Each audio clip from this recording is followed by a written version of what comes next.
আল্লাহ নবী সাল্লাল্লাহু আলাইহি সাল্লাম বলেন, কোন বান্দা যখন গুনাহ ছেড়ে দিয়ে তওবা করে আল্লাহর দিকে ফিরে আসে, আল্লাহর কসম নবী বলেন আল্লাহ তাআলা সবচেয়ে বেশি খুশি হন।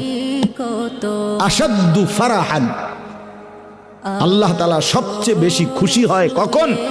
বান্দা আল্লাহর দিকে ফিরে আসে যখন।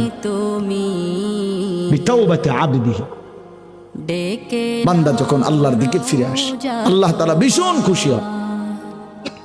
গুনার নাফরমানের জিন্দেগি ছেড়ে দিয়ে আল্লাহর দিকে যখন ফিরে আসে, আল্লাহ তাআলা তখন 7 আসমান সাজিয়ে দেয়। ফেরেশতাদেরকে বলে, আসমান সাজিয়ে দাও, জান্নাত সাজিয়ে দাও। ফেরেশতারা 7 আসমান জান্নাত সাজাইয়া ফেরেশতারা জিজ্ঞেস করে, মাওলা আসমান কেন সাজাইলেন, জান্নাত কেন সাজাইলেন?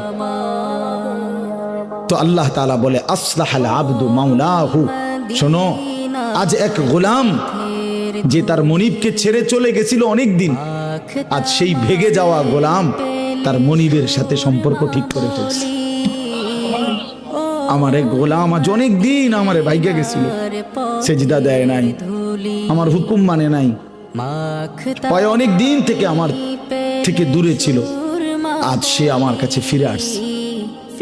আমার গোলাম আমার কাছে ফিরে এসেছে, এই খুশিতে আমি আসমান সাজিয়ে দিলাম, জান্নাত সাজিয়ে দিলাম।